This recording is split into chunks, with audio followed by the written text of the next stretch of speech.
มื่อ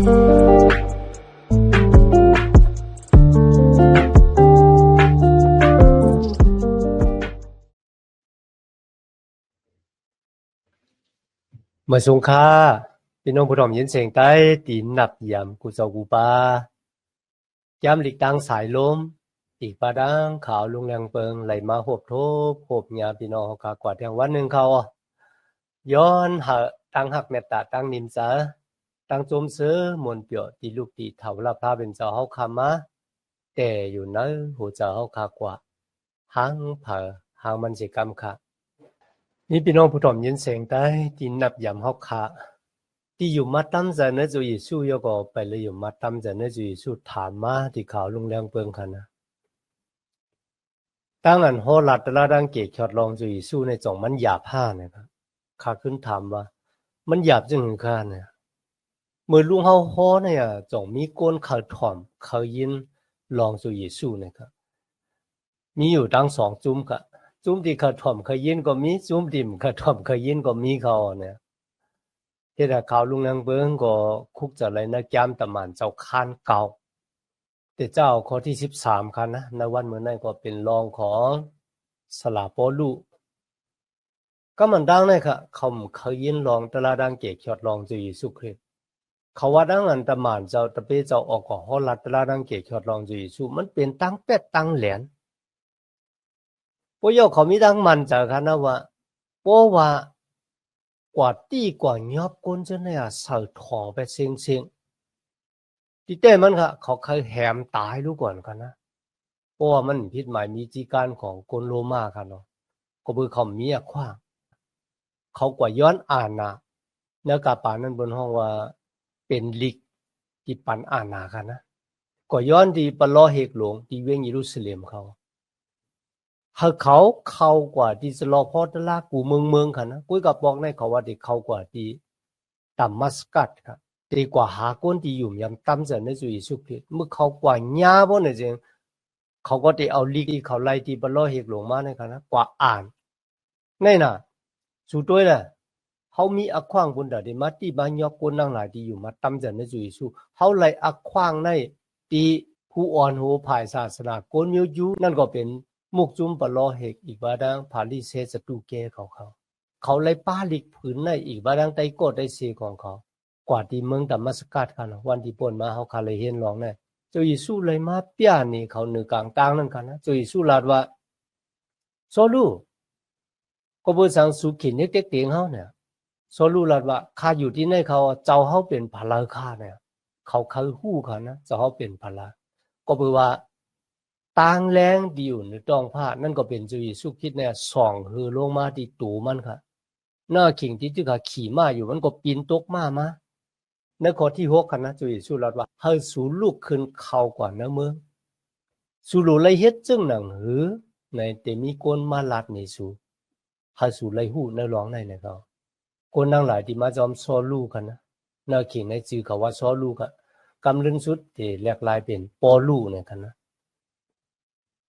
คนนั่งหลายเลยยินเสียงของเจ้าเยซูคริสต์กุ้ยกับเขาหมานดูเจ้าเยซูคริสต์กันนะปอยาปอลูลุกขึ้นกุ้ยกับนาเขียนในตามันบวดครับพี่น้องมันหมานจังคนที่มาจอมกันก็เลยมาผ่าผือมันแล้วก็ปามันเข้ากว่าที่เวียงดัมมัสกัสครับมาถึงข้อที่10ค่ะวันเมื่อในเฮาค่ะที่ลาดถึงรองของอานันนีกันนะอานันนีเป็นลูกล่างตะเปเจ้ามีว่าอยู่ที่ในเมืองดัมมัสกัสเขาเจ้าเยซูคริสต์เลยเนี่ยนี่อานันนีตั้งรูปายงกันนะอานันนีเอ้ยอานันนีขึ้นตอบว่าเจ้าที่ข้าอยู่ที่ไหนเขาเยซูลาดิมันว่าให้มันลุกขึ้นกว่าที่เส้นทางที่ซื้อนั่นน่ะสุดกว่าญาคนก็หนึ่งมีชื่อว่าโซลูเป็นคนเมืองทาซัสเมื่อเร็วเขาตึกหาอยู่ที่เฮือนตึกปุดของยูดาห์โดยในนักเขียนเนี่ยเขาตึกหาสุดตองอยู่นะครับและเขาได้หันคนก็หนึ่งที่มีชื่อว่าอานันนีเขามาเอามือค้าเหนือหูเขาแล้วก็เขาก็ตีไล่หันขึ้นอย่างกันนะดีอันเดียค่ะอันจะว่าจะสู้กว่าลาตีอานันนีกันนั่นไว้กันนะพระเป็นเจ้าก็ยังเปียนี่สอนลูกให้เขาฮู้ว่าที่มีคนก็หนึ่งมาค้ามือสุดต้องบุญดาเขาแหละ ตาเขาได้ขึ้นนั้นขึ้นอย่างกันเนาะ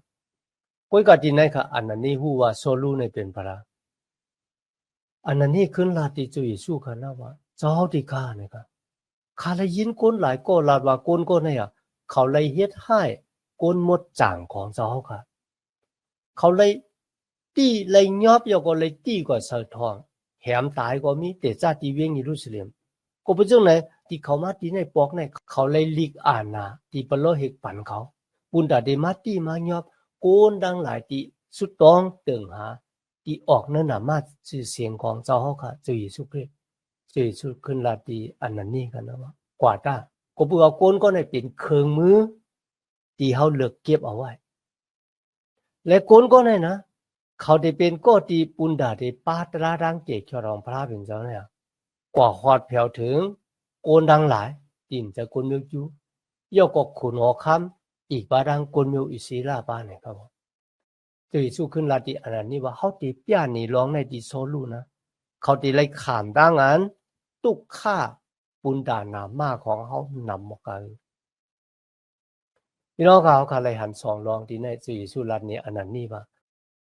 ปอลูเป็นเครื่องมือที่พระเป็นเจ้าเลือกเก็บไว้หนึ่งเขาได้ป้าเอาหนามาจื่อเสียงของเจ้าเยซูออกกว่าปอจอดปอจีในกำผาโลกาลงนะดีอามยากันนะอันที่สองค่ะนะโซลูที่เป็นก็ดีเลยขามตุกข้าปุนดาหนามาของเจ้าเยซูคริสต์พี่น้องค่ะลองในเขาค่ะได้สืบเห็นกว่าซ้อมกันว่าเมื่อเขาขี่ฮื้อออกกว่าห้อหมอกลัดตะลาดังเกจอดฮื้อแตกหลายปอก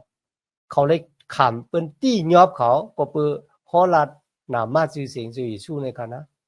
เปิ้นป้อเขา1ปอก39กรัม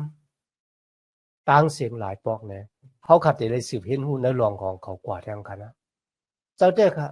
พระเป็นเจ้าได้ป้าเขากว่าจูก้นต่างเจ้าคือแล้วก็ได้ป้าเขากว่าจูขุนอคัมมาได้เป็นอัปกริปะใช่ไหมคะนะแล้วก็ป้าเขากว่าจูก้นมิวอิสิลาปะจอมหลังเดียวค่ะหันกันนะเพราะว่าโซลูเขากว่าในเมืองล่ะเนี่ยเขาก็ได้เข้ากว่าที่สลอพอตราของก้นมิวจวนดังวายเสียนั่นเขาก็ได้ห้อหมอกลัดตราดังเกียจอดปันก้นต่างเจ้าคือ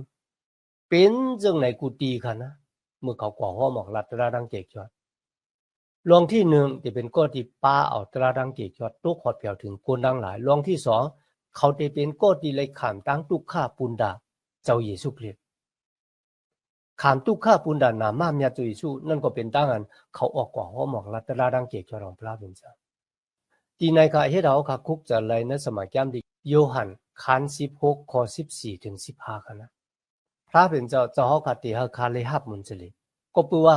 ข้าเอาลองดังกูสัมกูเปิงที่เจ้าเฮาปั่นข้ามานั่นน่ะเลยเปียนี่คนดังหลายกูสัมกูเปิงที่พระเป็นเจ้ามีนั่นน่ะมันเป็นของข้าก็เป็นจังนั้นข้าเลยลาที่เขาว่าวิเงินหมดจังของเจ้าเฮาค่ะที่เอาลองดังที่เป็นของข้านั่นน่ะมาเปียนี่เขาทั้งหลายแต่เด้ค่ะนะที่ในค่ะนะเมื่อเจ้าเยซูเลยเปียตัวนี้โซลูค่ะเนาะวิญญาณมดจังของพระเป็นเจ้าเป็นก็ตีผุยตาภายวิญญาณของเขาปุณดาเขาที่ไล่ตุ้ยหันเจ้าเยซูกันนะก็เพราะฉะนั้นค่ะวิญญาณมดจังของพระเป็นเจ้าตึกหาเหตุการณ์อยู่แท้ๆเจ้าเยซูรัดว่ามันเจ้าตึกเหตุการณ์มันโดยวิญญาณมดจังพระเป็นเจ้ามาดังตะเปเจ้าในกันนะที่นั่นก็วิญญาณมดจังพระเป็นเจ้าเหตุการณ์เพราะนั้นที่นั่นอ่ะในดังอันสลับพวกลูกคุกจะไล่ไม่จะวัวตะเป็ดบอกในกันนะจองมีสมาแก้มที่กองพระเป็นเจ้าฮะเนี่ยมีเขาไปนอกค่ะสลาปอลูในหู้สมาแก้มที่เก่าหลีเต้ๆค่ะนะแข่งอีกหนึ่งค่ะเขาขัดติเลยหันลีกที่เขาเต็มกว่าถึงชื่อเสาเลยอ่ะเขาได้อ้างถึงสมาแก้มที่เก่าเต็มไว้จึงหนังไหนเอาก็มาอ่องอย่างเนื้อจุยสู้จึงหนังหือนะครับนะก็เป็นจึงหนังนั้นครับเขาขาหู้ว่ามีคนก็ละมาถึงพระเป็นเจ้ามาถึงเจ้าเยซูไลเพราะว่ามีคนของเจ้าเยซูคริสต์ลาดเนพีเมียงปันเขากันนะพอรู้เนี่ยมีเผลาดเขารู้เนี่ยพี่น้องก็อาจจะวนจากใครจะกำลังเขาก็วนจังไหนเหมือนกันกุ้ยกับมือเขาก็อ่านนะตำมันเจ้าคาน7ข้อ16กันนะมันบอกว่าสลาปอลูเนี่ยยามเลยยินตราดังเกียรติตีสเตพานเขาดังสเตพานได้ทบกันบอกเหลือ ตีนั้นเมื่อโกนมิวจูเนี่ยตึกเอามาขินเดปือทึมเสด็จผ่านเนี่ยเสด็จผ่านแหนหน้าขึ้นกว่าเหนือเมืองกลางเอามันหันจะอิสุคริสกุยกะตีนั่นค่ะนะ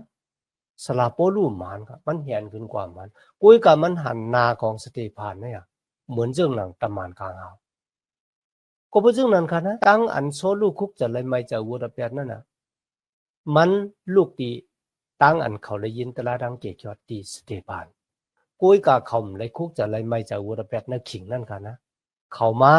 คุกจะเลยไม่จะวัวระเบียดเมื่อเขาออกตั้งกว่าที่เมืองดัมมัสกัสที่นั่นค่ะเขาก็เลยยินเสียงของเจ้าเยซูตั้งแรงของเจ้าเยซูที่ตาเขาบวชกว่า3 วันกันนะ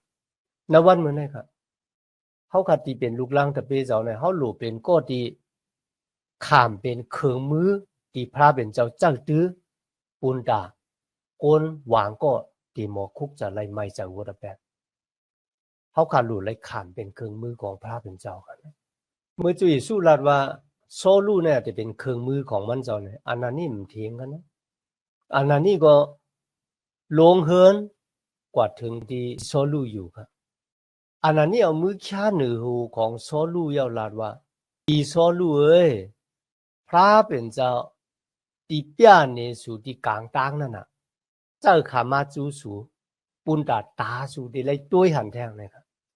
หรือเช่นนั้นก็ปุนตาสูที่เลยฮับวิ่งเห็นว่าจังของพระเป็นเจ้าพี่น้องครับมืออันนั้นนี่ลัดเนี่ยเจ้าเยซูคริสต์ในกันนะโซลูเนี่ยมันจะพี่น้องครับเป็นยานสูก็บัวโซลูเดมาตีมายอบคนดังหลายที่อยู่มาตั้มจันในจุยสูกุยกับมือจุยสูลัดเนี่ยอันนั้นนี่มีดังวนจากใครจะว่าโซลูมเลยเป็นยันสูมันจึงหนังมือกูบอกยาก็เปื่อว่าพระเป็นเจ้าติดเลือกเขาเป็นเครื่องมือของมันเจ้าติดป้าแต่ละดังเกียรติโต๊ะขอดเพียวถึงกูนดังกำพาและเขาได้เป็นก้ตีเลยขามตุกฆ่าปุนดานามาของจุยสูคริสต์เนี่ยเมื่อเขาหู้ซึ่งไหนกันนะโซลูเป็นพี่น้องต่างเกสูพระเป็นเจ้าแต่บอกว่าครับเมื่ออันนั้นนี่แค่มือ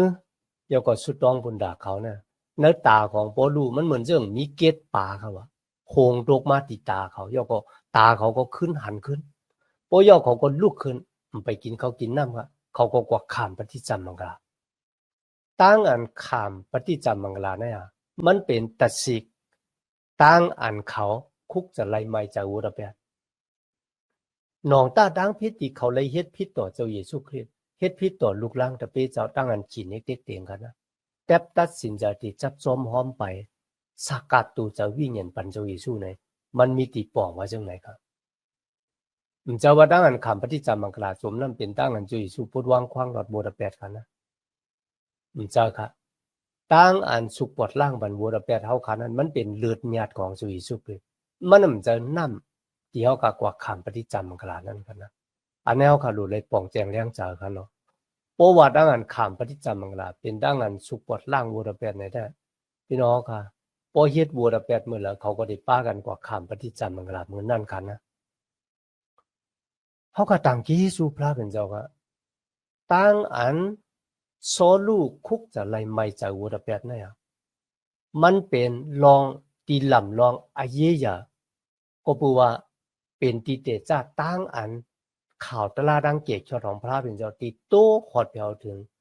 โกนต่างเจ้าคืออีกป้าดังพี่น้องใต้เฮาครับป้ามันเป็นรองตั้งลำรองแท้ๆกันนะตั้งอันเขาคุกจะไล่ไม่จากวัวแปดปอกเนี่ยณจุดอาซักเขาขาก็เหมือนกันเขาขาที่เป็นโกนใต้เนี่ยเพราะว่าเขาขักหนองตาดังพิษคุกจะไล่ไม่จากวัวแปดในมันเป็นตีเตจ้าตั้งอันเขาเตป้าเอาตลาดังเกตชอดของเจ้าเยซูคริสต์ตุ๊กขอดเพียวถึงโกนจื้อจัดเจ้าคือของเขา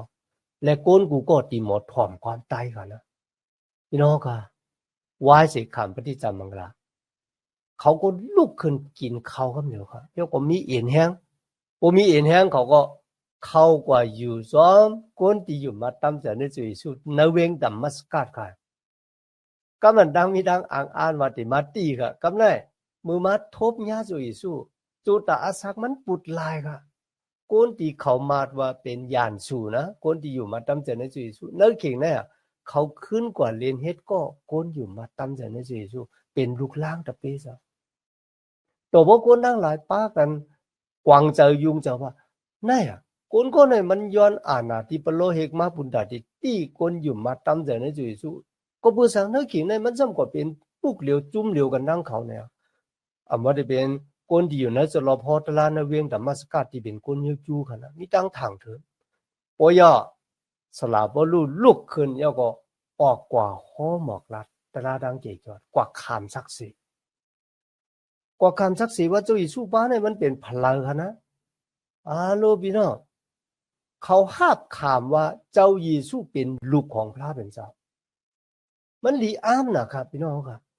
ก็เพื่อสังเขาซ้ำออกกว่าคำศักดิ์สิทธิ์ก็เพื่อว่าเขาเลยเต็มเลยล้นเลยบาดังตันโควิเงินมาจังพระเป็นเจ้าณวันเมื่อในพวกคนก็เลยอยู่มาตั้มเจอในจุยสู้เขาเต็มเลยล้นเลยวิ่งเงินมาจังพระเป็นเจ้าเนี่ยเขาอยู่ลายหมอเขาได้ออกกว่าห้อหมอกแล้วแต่ละทั้งเกี่ยวกับลองจุยสู้กันเหนียวเขาได้กว่าคำศักดิ์สิทธิ์กันเหนียวจะว่าแต่มีตั้งกูว่าพวกกว่าลาเรากูเบิ้นอยู่ห้ากูเบิ้นหลาเขาฮะเนี่ยมีเอาค่ะก็เพราะว่าตัวเจ้าเก่าเลยหับลองดีเจ้าก็คาเฮเปิ้นเลยหับลองดีละต่อบ่คุกจะเลยเปิ้นหน้าเลยสิคุกจะเลยตัวเจ้าเก่าต่างเกจูพระเป็นเจ้าในเป็นวิ่งเงินมาจากพระเป็นเจ้าที่เหตุการณ์อยู่ในจุดตาอาชาของเขาคันนะ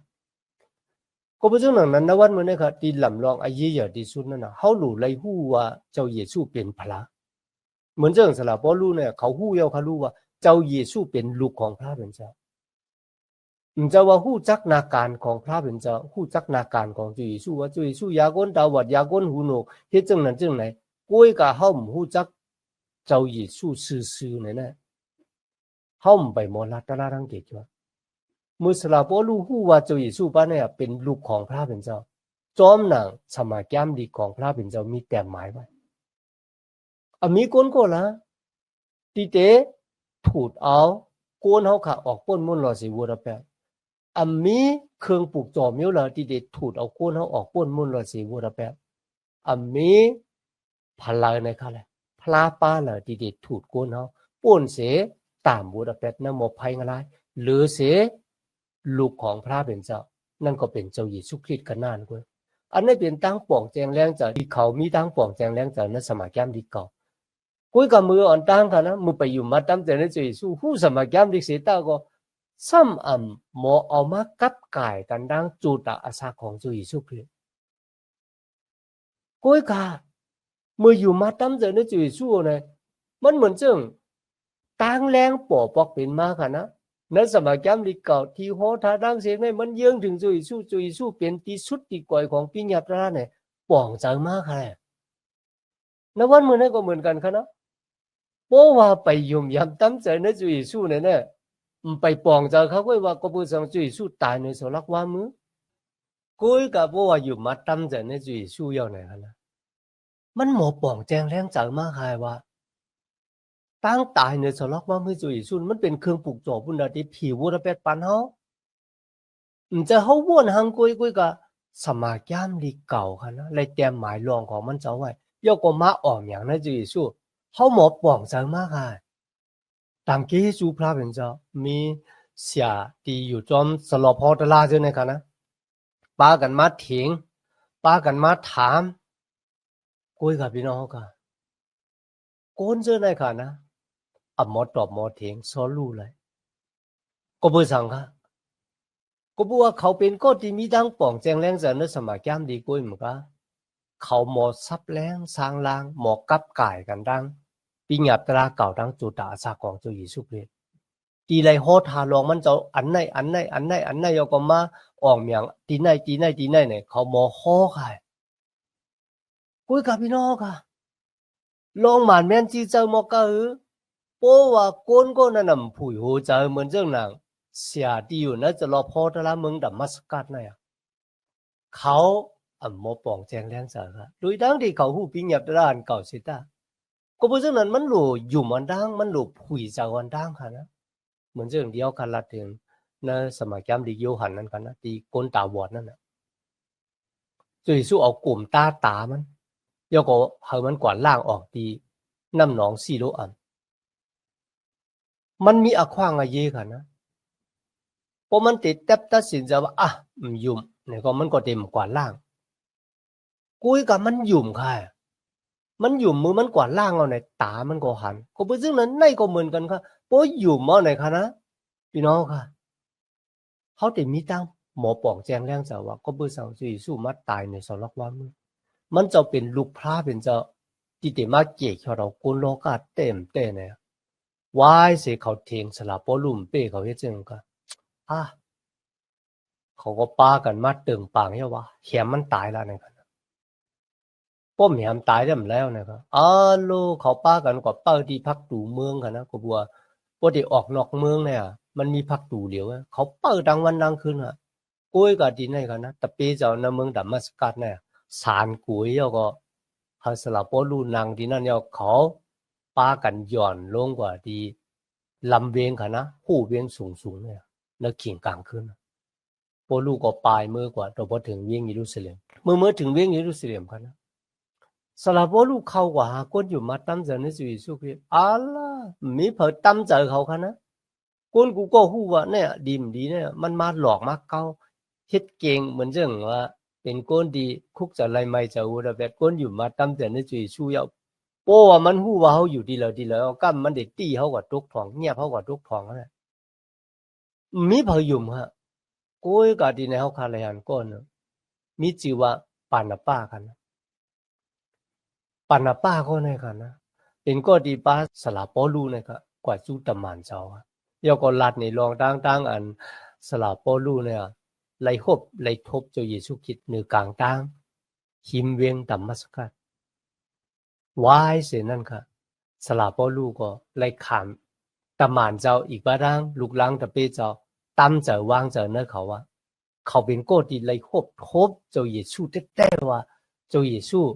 ลูกกระดังตายขึ้นรีบมาเจ้าเยซูเปียตัวนี้เขายก็เจ้าเยซูติดเจ้าดื้อซุงดื้อณจุดตาสาวง